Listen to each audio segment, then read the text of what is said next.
ನಾನು ಬಂಟ್ವಾಳ ತಾಲೂಕಿನ ನಂದಾವರ ನಿವಾಸಿಯಾಗಿದ್ದು, ನಾನು ನಂದಾವರ ಧಾರ್ಮಿಕ ಕ್ಷೇತ್ರದಲ್ಲೂ ನಾನು ನನ್ನ ವೃತ್ತಿ ಜೀವನವನ್ನು ಮರಳು ಮತ್ತು ಪರವಾನಗಿ ಸಹಿತ ಮರಳು ಮತ್ತು ಹಳೆ ವಾಹನ ಮತ್ತು ಖರೀದಿ ಮಾರಾಟದಲ್ಲಿ ತೊಡಗಿಕೊಂಡಿದ್ದು, ಧಾರ್ಮಿಕವಾಗಿ ನಾನು ಹಿಂದೆ ನಂದಾವರ ಕೇಂದ್ರ ಜುಮ್ಮಾ ಮಸೀದಿಯ ಪ್ರಧಾನ ಕಾರ್ಯದರ್ಶಿಯಾಗಿಯೂ, ಸಮಸ್ತ ಕೇರಳ ಜಮಿಯತುಲ್ ಉಲಮಾ ಇದರ ಅಧೀನದಲ್ಲಿರುವ ಸರ್ಜಿಪಾ ರೇಂಜ್ ಮದ್ರಸಾ ಮ್ಯಾನೇಜ್ಮೆಂಟ್ ಇದರ ಅಧ್ಯಕ್ಷನಾಗಿಯೂ, ಪ್ರಸ್ತುತ ಹಲವು ಧಾರ್ಮಿಕ ಸಂಘಟನೆಗಳ ಎಲ್ಲ ಹುದ್ದೆಗಳಲ್ಲಿ ಸೇವೆ ಸಲ್ಲಿಸಿದ್ದು, ಪ್ರಸ್ತುತ ಶಂಸುಲ್ Ulama education trust registered Nandavara ಇದರ ಪ್ರಧಾನ ಕಾರ್ಯದರ್ಶಿಯಾಗಿಯೂ ಕಾರ್ಯನಿರ್ವಹಿಸುತ್ತಿದ್ದೇನೆ. ನಿಮಗೆ ತಿಳಿದಿರುವ ಹಾಗೆ ಅಕ್ಟೋಬರ್ 6, 2024ರಂದು ಉದ್ಯಮಿ ಮುಮ್ತಾಜ್ ಅಲಿ ಅವರ ಆತ್ಮಹತ್ಯೆ ಪ್ರಕರಣದಲ್ಲಿ ಪ್ರಮುಖ ಆರೋಪಿ ಅಂತ ಗುರುತಿಸಲ್ಪಡುವ ರಹಮತ್ನೊಂದಿಗೆ ಇತರ ಆರೋಪಿಗಳ ಪೈಕಿ ನನ್ನನ್ನು ಆರೋಪಿತರನ್ನಾಗಿ ಮಾಡಿದರು. ನಾನು ಆ ಸಂದರ್ಭ ಬಾಗಲಕೋಟೆಯಲ್ಲಿ ನನ್ನ ಕಸಬು ನಿಮಿತ್ತ ಮರಳು ವ್ಯಾಪಾರ ನನಗೆ ಬಾಗಲಕೋಟೆಯಲ್ಲಿ ಇದ್ದುದರಿಂದ ಅಲ್ಲಿದ್ದೆ. ಕೆಲವು ಸಾಮಾಜಿಕ ಜಾಲತಾಣಗಳಲ್ಲಿ ಆ ಸಂದರ್ಭ ನನ್ನ ವಿರುದ್ಧ ಅಪಪ್ರಚಾರಗಳು ಬರಲಿಕ್ಕೆ ಶುರುವಾಯಿತು. ಇದನ್ನು ಕಂಡು ನಾನು ವಿಚಲಿತನಾದೆ, ದಿಗ್ಭ್ರಮೆಗೊಂಡೆ. ದಿನಾಂಕ 8/10/2024ರಂದು ನಾನು ಬಾಗಲಕೋಟೆಯಿಂದ ಊರಿಗೆ ಬರುವಾಗ ನನ್ನನ್ನು ಪೊಲೀಸರು ಬಂಧಿಸಿದರು.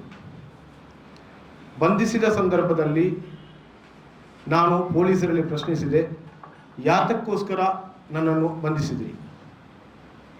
ವಿಚಾರಣೆಗೆ ಯಾವ ಉದ್ದೇಶಕ್ಕೋಸ್ಕರ ವಿಚಾರಣೆ ಎಂಥ ಪ್ರಶ್ನಾರ್ಥಕವನ್ನು ನಾನು ಅವರಿಗೆ ಹಾಕಿದೆ. ಆ ಸಂದರ್ಭದಲ್ಲಿ ಅವರು ಆಯಿಷಾ ರೆಹಮತ್ ಎಂಬವರನ್ನು ತೋರಿಸಿ ಇವರ ಜೊತೆ ಸೇರಿ ಬ್ಲ್ಯಾಕ್ ಮೇಲ್ ಮಾಡಿ ಮುಮ್ತಾಜ್ ಅಲಿ ಎಂಬುವರಿಗೆ ನಿರಂತರವಾಗಿ ಫೋನ್ ಮೂಲಕ ನೀವು ಟಾರ್ಚರ್ ನೀಡಿರುತ್ತೀರೆಂದು ಹೇಳಿರುತ್ತಾರೆ. ಇದನ್ನು ಕೇಳಿದ ತಕ್ಷಣ ನಾವು ಹೇಳಿದೆ, ನನಗೆ ಮುಮ್ತಾಜ್ ಅಲಿ ಆಗಲಿ ಈ ರೆಹಮತ್ ಎಂಬವರಾಗಲಿ ನನಗೆ ಪರಿಚಯವೇ ಇರಲಿಲ್ಲ. ನಾನು ಬ್ಲ್ಯಾಕ್ ಮೇಲ್ ತಂತ್ರದಂತ ಹೇಳಿ ಆರೋಪವನ್ನು ಹೊರಿಸಿ ಸಾಮಾಜಿಕ ಜಾಲತಾಣದಲ್ಲಿ ನನ್ನ ವಿರುದ್ಧ ಯಾವುದೇ ಪುರಾವೆಗಳಿಲ್ಲದೆ ಎಲ್ಲ ಸಾಮಾಜಿಕ ಜಾಲದಲ್ಲಿ ನನ್ನ ವಿರುದ್ಧ ಬರಹಗಳು ಹೇಳಿಕೆಗಳು ಬಂದಾಗ ನಾನು ದಿಗ್ಭ್ರಮೆಗೊಂಡೆ. ನಾನು ಇದುವರೆಗೂ ನನ್ನ ಜೀವನದಲ್ಲಿ ನಾನು ಹಂತವಾಗಿ ಮೇಲೆ ಬಂದವನು. ನಾನು ಒಬ್ಬರಿಗೆ ಸಹಾಯ ಮಾಡಿದ್ದೇನೆ ಹೊರತು ಇದುವರೆಗೂ ಯಾರೊಬ್ಬರ ಚಾಹವನ್ನು ಈ ಪತ್ರಿಕೆ ಮತ್ತು ಮಾಧ್ಯಮದ ಮುಂದೆ ಹೇಳಲು ಇಷ್ಟಪಡುತ್ತೇನೆ, ಯಾರದೇ ಒಬ್ಬರ ಚಾಹವನ್ನು ನಾನು ಕುಡಿದವನಲ್ಲ. ಸಾಧ್ಯವಾದರೆ ನಾನು ಯಾರಿಗೂ ಸಹಾಯ ಮಾಡುತ್ತೇನೆ. ಅಂಥದ್ರಲ್ಲಿ ಇಂಥ ವಿಚಾರಗಳು ಬಂದಾಗ ನನಗೆ ಪರಿಸ್ಥಿತಿಯನ್ನು ತಡ್ಕೊಳ್ಳೋಕ್ಕೆ ಆಗಲಿಲ್ಲ. ಈ ಸಂಬಂಧ ಪೊಲೀಸ್ ಕಸ್ಟಡಿಯು, ನ್ಯಾಯಾಲಯ, ನ್ಯಾಯಾಂಗ ಬಂಧನ ಅಂತೇಳಿ, ಆಸ್ಪತ್ರೆ ಅಂತೇಳಿ ನಾನು ತಿರುಗಾಡೆ. ಮೆಟ್ಟಿ ನಿಲ್ಲಲು ನನಗೆ ಸಾಧ್ಯವಾಯಿತು. ಮಾನ್ಯ ಉಚ್ಚ ನ್ಯಾಯಾಲಯವು ಈ ಪ್ರಕರಣಕ್ಕೆ ಸಂಬಂಧಿಸಿದಂತೆ ನನಗೆ ತಡೆಯಾಜ್ಞೆಯನ್ನು ನೀಡಿದೆ. ಈ ಪ್ರಕರಣಕ್ಕೆ ಸಂಬಂಧಿಸಿದಂತೆ ತಡೆಯಾಜ್ಞೆಯನ್ನು 12/2/2025ರಂದು ಮಾನ್ಯ ಉಚ್ಚ ನ್ಯಾಯಾಲಯ ಈ ಪ್ರಕರಣಕ್ಕೆ ಸಂಬಂಧಿಸಿ ನನ್ನ ವಿರುದ್ಧದ ಪ್ರಕರಣಕ್ಕೆ ತಡೆಯಾಜ್ಞೆಯನ್ನು ನೀಡಿದೆ. ನನಗೆ ಹೇಳಲಿಕ್ಕೆ ಒಂದು ಮುಜುಗರ ಅಂತ, ನನಗಿರುವಂತಹ ಈ ಸೋಷಿಯಲ್ ಮೀಡಿಯಾದಲ್ಲಿ ಬಂದಂತಹ ವಿಚಾರವನ್ನು ಕೇವಲ ನಾನು ಮಾತ್ರವಲ್ಲ, ನನಗೆ ಗಂಡು ಮಕ್ಕಳಿಲ್ಲ, ಇರುವಂತಹ 4 ಹೆಣ್ಣು ಮಕ್ಕಳು ಇದರ ವೇದನೆಯನ್ನು ಪಟ್ಟಿರ್ತಾರೆ. ಅವರು ಪಟ್ಟಂತಹ ಕಷ್ಟ, ಅವರು ಶಾಲೆಗಳಿಗೆ ಹೋದಾಗ ಅವರಿಗೆ ಅಪಮಾನ ಆದಂತಹ ದುಸ್ಥಿತಿ ನೋಡಿ ಎಲ್ಲಿ ತನಕ ಅಂದರೆ ನಾವು ಈ ಜೀವನವೇ ಮಾಡುವುದು ಬೇಡ ಎಂಬ ಸ್ಥಿತಿಯಲ್ಲಿ ಬಂತು. ಕಾರಣ ಈ ಜೀವನವೇ ಬಿಟ್ಟು ಹೋಗುವ ಅಂತೇಳಿ ನಮ್ಮ ಹೆಂಡತಿ ಮಕ್ಕಳು ಡಿಸೈಡ್ ಮಾಡಿದಾಗ ನಾನು ಹೇಳಿದ ಒಂದೇ ಒಂದು ಮಾತು, ನಮಗೆ ದೇವರಲ್ಲಿ ನಂಬಿಕೆ ಇದೆ. ಮಹಾನಾದ ಶೈಖುನಾ ಸಂಸುಲಿನ ಮಾವಲಿಯುಲ್ಲಾ ಇದ್ದಾರ ಅವರ ದುವಾದೊಂದಿಗೆ ನಾವಿರುವ, ಅವರ ವೇದನೆ ಅವರಲ್ಲಿ ಹೇಳುವ, ಅವರ ಬರ್ಕತ್ತಿನಿಂದ ನಾವು ಮುಂದುವರಿಯುವ ಅಂತ ಹೇಳಿದೆ. ಅದೆಲ್ಲವನ್ನು ಬಿಟ್ಟು ನಾನು ದೊಡ್ಡದಾದ ಒಂದು ಶಸ್ತ್ರಚಿಕಿತ್ಸೆಗೆ ಒಳಗಾಗಿ ಏನಪ್ಪಯ್ಯ ಹಾಸ್ಪಿಟ್ಲಲ್ಲಿದ್ದೆ. ಆಗ ನನ್ನ ಮಗಳು 4ನೇ ಅವಳು ಬಂದು ನಮ್ಮ ಭಾಷೆಯಲ್ಲಿ ಹೇಳ್ತಾಳೆ, ಹಬ್ಬ ನಾನು ತಿನ್ನಲೇ 3 ದಿವಸ ಆಯ್ತು ಅಂತ. ನಾನು ತಿನ್ನದೆ 3 ದಿವಸ ಆಯ್ತು ಪಪ್ಪ ಅಂತ. ನಮ್ಮ ಕೈ ಯಾರಿಗೂ ದಾನ ಧರ್ಮದಲ್ಲಿ ಕೊಟ್ಟಿದೆ ಹೊರತು ನಾನು ಇರುವುದು ಒಂದು ಧಾರ್ಮಿಕ ಸಂಘಟನೆ ಆದ ಸಮಸ್ತ ಕೇರಳ ಜಮೀಸ್ ಉಲಮಾಗಳ ಅಧೀನದಲ್ಲಿರುವ ಎಲ್ಲ ಸಂಘಟನೆಯಲ್ಲಿ ದುಡಿದಿದ್ದೇನೆ. ನಮ್ಮ ಈ ಕೈ ಯಾರಿಗೆ ಕೊಟ್ಟಿದೆ ಹೊರತು ಈ ಥರ ಯಾರೊಂದು ಭಿಕ್ಷೆ ಬೇಡಿಲ್ಲ. ನನಗೆ ಯಾವುದೇ ಥರದ ಪರಿಚಯನೇ ಇಲ್ಲದ ನನ್ನ ದೂರವಾಣಿ ಸಂಖ್ಯೆ 2 ಸಂಖ್ಯೆಯು ಸಾಧಾರಣ 10 ರಿಂದ 15 ವರ್ಷಗಳ ಕಾಲ ನಂದು ಅದೇ ನಂಬರ್ ಇರುತ್ತದೆ.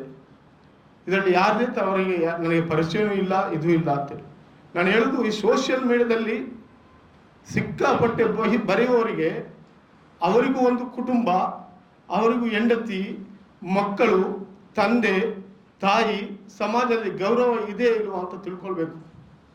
ಕಾರಣ ಸತ್ಯಾಂಶ ಹೊರಗೆ ಬಂದಾಗ ಈ ಬರೋದು ಯಾವುದು ತಿರುಗಿ ಬರುವುದಿಲ್ಲ. ಅದಕ್ಕೋಸ್ಕರ ನಾನು ಮಾಧ್ಯಮದ ಮುಂದೆ ಬಂದಿದ್ದೇನೆ. ಸತ್ಯಾಂಶ ತಿಳಿದಾಗ ತನ್ನ ಎಲ್ಲ ಮಾನ ಮರ್ಯಾದೆ ಹರಾಜಾಗೋಗುತ್ತೆ. ನಮ್ಮ ಸಮುದಾಯದಲ್ಲಿ ಒಂದು ಹೆಣ್ಣು ಮಕ್ಕಳನ್ನು ಮದುವೆ ಮಾಡಲು ಎಷ್ಟು ಕಷ್ಟ ಇದೆ ಅಂತೇಳಿ ಕೆಲವರಿಗೆ ಗೊತ್ತು. ಇಂಥ ಅಪಪ್ರಚಾರಗಳು ಬಂದಾಗ ಅವರ ವಿದ್ಯಾಭ್ಯಾಸಕ್ಕೂ ಹೊಡೆತ ಬೀಳುತ್ತದೆ. ನಾವು ಏನು ತಪ್ಪು ಮಾಡಿದ್ದೇವೆ?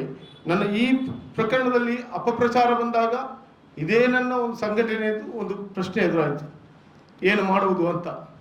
ಅದಕ್ಕೂ ಒಂದು ಕೆಟ್ಟ ಹೆಸರು ಬಂತು. ಇದೆಲ್ಲವನ್ನೂ ತಿಳ್ಕೊಂಡು ನಾನು ಆಸ್ಪತ್ರೆಯಲ್ಲಿ ವೆಚ್ಚ ಭರಿಸಲಾಗದೆ, ನನ್ನ ಆಪರೇಷನ್ಗೆ ದುಡ್ಡಿಲ್ಲದೆ, ಯಾಕಂತ ಹೇಳಿದ್ರೆ ನನ್ನ ಹೆಂಡತಿ ಅಕೌಂಟನ್ನು ಫ್ರೀಸ್ ಮಾಡಿಟ್ಟಿದ್ರು. ನಿನ್ನೆ ತನಕ ಫ್ರೀಸ್ ಆಗೇ ಇದೆ. ನನ್ನ ಖಾತೆಯೂ ಫ್ರೀಸ್ ಆಗಿದೆ. ಖರ್ಚಿಗೆ ದುಡ್ಡಿಲ್ಲದೆ ಏನೆಲ್ಲ ಕಷ್ಟಪಟ್ಟಿದ್ದೇನೆ, ಎಷ್ಟು ವೇತನ ಅನುಭವಿಸಿದ್ದೇನೆ. ಬಾಗಲಕೋಟೆಯಲ್ಲಿರುವಂತಹ ಅನ್ಯ ಸಮುದಾಯದ ಸಹೋದರರು, ಅದೇ ಥರ ಮೈಸೂರಿನಲ್ಲಿರುವಂಥ ಅನ್ಯ ಸಹೋದರರು, ನಂದಾವರದಲ್ಲಿ ನನ್ನ ಸ್ನೇಹಿತರು, ಅವರೆಲ್ಲ ಸಹಾಯ ಸಹಕಾರದೊಂದಿಗೆ ನಾನು ಬದುಕಿ ಬಂದೆ.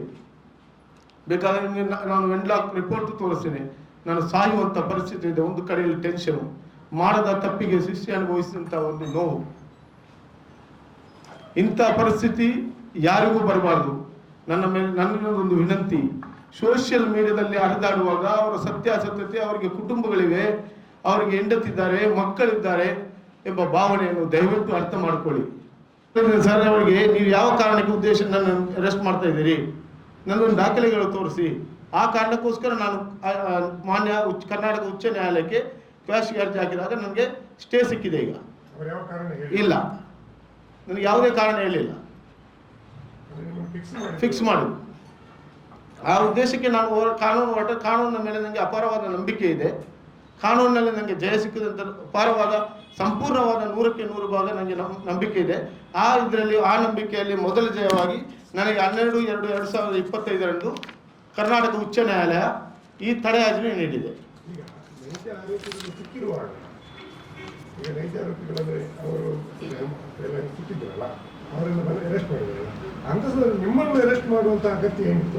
ಅವರಿಗೆ ಕೇಳಬೇಕು ಸರ್. ನನಗೆ ನಾನು ಅದೇ ಬೇಜಾರಲ್ಲಿ ಹೇಳ್ತಾ ಇದ್ದೀನಲ್ಲ, ನನಗೆ ಈ ಪರಿಸ್ಥಿತಿ ಇದ್ದ ಕಾರಣ ನಾನು ಪತ್ರಿಕಾ ಮುಂದೆ ಬಂದಿದ್ದೇನೆ.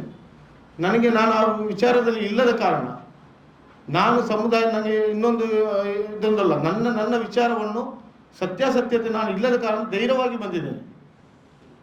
ನಾನು ಧೈರ್ಯದಿಂದ ಹೇಳ್ತೇನೆ. ನನಗೆ ಆತನ ಪರಿಚಯ, ಒಂದು ಫೋನ್ ಕಾಂಟ್ಯಾಕ್ಟ್, ಒಂದು ಮೊಬೈಲ್ ನನಗೆ ಆಸೆ ಅಲ್ಲಿಂದ ಇಲ್ಲಿಂದ ಒಂದು ಫೋನ್ ನಾನು ಹೇಳಿದ ನನ್ನ ಮೊಬೈಲು 15ರಿಂದ ಕಡಿಮೆ 20, ನಾನು ಹೇಳಿದ 10ರಿಂದ 15, ಅದು 20 ವರ್ಷನೂ ಆಗಿರ್ಬೋದು. ನಂದು ಅದೇ ಸಂಖ್ಯೆಗಳಿರೋದು, ಎಲ್ಲ ಅಧಿಕಾರಿಗಳ ಹತ್ರವೂ ಇದೆ, ಸರ್ಕಾರಿ ಅಧಿಕಾರಿಗಳಲ್ಲೂ ನಂಬರ್ ಇದೆ, ಎಲ್ಲವಿದೆ. ನಾನು ನಂಬರ್ ಚೇಂಜಸ್ ಮಾಡೋದು ಈಗ ಸತ್ತವರು ನಿಮ್ಮ ಮೊಬೈಲ್ ಯೂಸ್ ಮಾಡಿ ಇಲ್ಲ ಇಲ್ಲ ಇಲ್ಲ.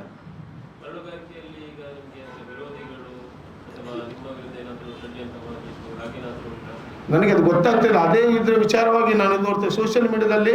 ಇನ್ನೊಂದು ಸರ್, ನನಗೆ ಏನು ಅರ್ಥನೇ ಆಗಲಿರುವಂಥ ಕೆಲವು ಘಟನೆಗಳನ್ನು, ಏನೋ ಮಸೀದಿಯಲ್ಲಿ ನನ್ನನ್ನು ಓಡಿಸಿದರು. ನಾನು ಮಸೀದಿಯನ್ನು ನಂದಾವರಕ್ಕೆ ಬಂದರೆ ನೀವು ನೋಡ್ಬೋದು, ನಾನು ಮಸೀದಿ ಅಭಿವೃದ್ಧಿ, ನಾನು ಯಾವ ಮಸೀದಿಯನ್ನು ನನ್ನನ್ನು ಹೊರಗಾಕಿಲ್ಲ. ಸೋಷಿಯಲ್ ಮೀಡಿಯಾದಲ್ಲಿ ಇಲ್ಲ ಸಲ್ಲದ ಸುಳ್ಳು ಆರೋಪಗಳನ್ನು ಪ್ರಚಾರಪಡಿಸಿದರು. ನಾನು ಅಭಿವೃದ್ಧಿಪಡಿಸಿದೆ ಹೊರತು ನನಗೆ ಯಾವುದೇ ಥರದ ಇದಿಲ್ಲ.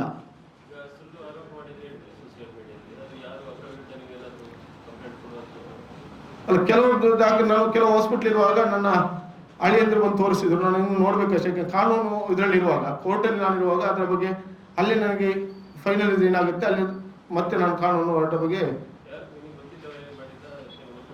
ಇಲ್ಲ ಗೊತ್ತಿಲ್ಲ. ಫಾರ್ವರ್ಡ್ ಆಗ್ತಾ ಇದೆ ಎಲ್ಲಿಂದ, ಗಲ್ಫಿಂದ, ಇದರಲ್ಲಿ ಗಲ್ಫ್ ನಂಬರಲ್ಲಿ ಫಾರ್ವರ್ಡ್ ಆಗ್ತಾ ಇರೋದು. ಈ ಥರ ಸೋಷಿಯಲ್ ಮೀಡಿಯಾದಲ್ಲಿ ಹರಿದಾಡ್ತಾ ಇದೆ.